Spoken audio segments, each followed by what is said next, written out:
तो हमारा labour act ऐसा बनना चाहिए जिससे वो वुमेन सिक्योरिटी को बहुत ज़्यादा से ज़्यादा सुनिश्चित कर सके, है ना।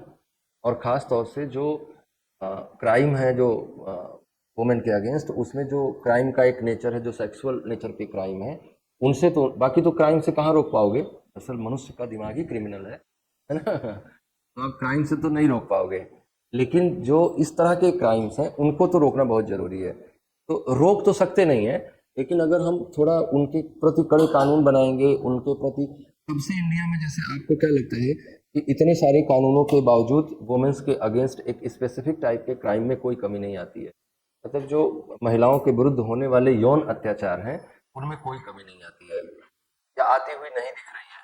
इसका सबसे बड़ा कारण आप किसको मानते हैं, क्या है इसका सबसे बड़ा कारण? मुझको लगता है कि हम अपने फैमिली में ही नहीं सिखाते हैं। कानून कभी किसी चीज़ को रोक नहीं पाया है। अगर किसी चीज़ को रोक पाया है तो वो हमारा ज्ञान, हमारा अनुभव, वही हमें रोक पाता है क्राइम करने से। हम जैसे अपने बच्चों में ही यह शिक्षा नहीं देते हैं कि आपको स्त्रियों के साथ कैसा व्यवहार करना है। इवन कि हम अपने पुलिस को ये ट्रेनिंग नहीं दे पाते हैं कि आपको स्त्रियों के साथ कैसा व्यवहार करना है, या कोई ऐसे सेक्सुअली हरेस्ड लेडी आपके पास आती है तो आपको क्या ट्रीटमेंट देना है। हमारी पुलिस भी इसको लेकर बहुत सेंसिटिव नहीं रहती है, और उनका जो उससे क्वेश्चनिंग का तरीका होता है वो इतना गंदा होता है कि वो जो है वो उनको लगता है कि दोबारा मेरे साथ यही हो रहा है। किसी भी स्त्री को लगता है कि दोबारा फिर से यही हो रहा है, जो हमारे साथ हुआ है वही फिर से हो रहा है। रेप विक्टिम्स के साथ बहुत जो सरकार के क्वेश्चनियर्स हैं, और उन क्वेश्चनियर्स में जो क्वेश्चन पूछने का तरीका जो है, क्वेश्चनियर्स सरकार के हैं उनको थोड़ा सुधारा जाना चाहिए, और जो क्वेश्चंस पूछने का वे है उसको सुधारना चाहिए, और वोमेन सेंसिटिव होना चाहिए हमारे सिस्टम को, तब हम जाके इस तरह की घटनाओं को रोक पाएंगे। और जब हम इतना सेंसिटिव हो पाएंगे तो एक बहुत महत्वपूर्ण बदलाव आएगा, वो ये है, जैसे हम महिलाओं को इस बात के लिए आश्वस्त कर पाएंगे कि आपके साथ जो हुआ है वो गलत हुआ है और आप इसके लिए बिल्कुल भी दोषी नहीं है, तो महिलाएं मजबूती से सामने आएंगी, और हमारे यहाँ जो रेट ऑफ कन्विक्शन है वो बढ़ेगा। मैं व्यक्तिगत रूप से ये महसूस करता हूँ कि बहुत बड़ा कारण जो है वो रेट ऑफ कन्विक्शन का कम होना है।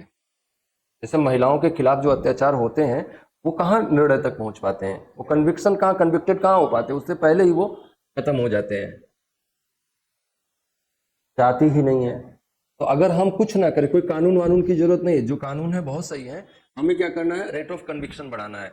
और रेट ऑफ कन्विक्शन कैसे बढ़ेगा, जब तक हम जेंडर सेंसिटिव पुलिस नहीं होगी, जब तक जेंडर सेंसिटिव न्याय व्यवस्था नहीं होगी, जब तक जेंडर सेंसिटिव समाज नहीं होगा, तब तक आप जो है ये रेप विक्टिम्स को सुरक्षा नहीं दे पाएंगे, या आप इसमें जो आपका रेट है, कन्विक्शन का रेट है, वो आप बढ़ा नहीं पाएंगे। कन्विक्शन रेट बढ़ाने के लिए बहुत जरूरी है कि आपके क्वेश्चनियर्स और वे ऑफ टॉकिंग और ये सारी चीज़ें, मतलब वो फील करे कि हाँ हम सही जगह पे आए हैं और हमें यहाँ सिक्योरिटी मिल रही है। आपका जो सिस्टम है वो उसको और ज़्यादा इज्जत करता है। नहीं जाते हैं। हाँ,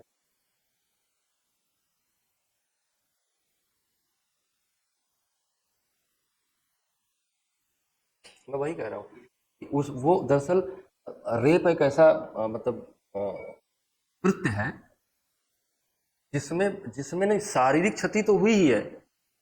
शारीरिक क्षति तो किसी भी तरह का अपराध होता है तो हो जाती है, लेकिन उसमें ना शारीरिक क्षति का कई गुना ज्यादा, हाँ, आत्मीय क्षति हुई, मानसिक क्षति हुई है।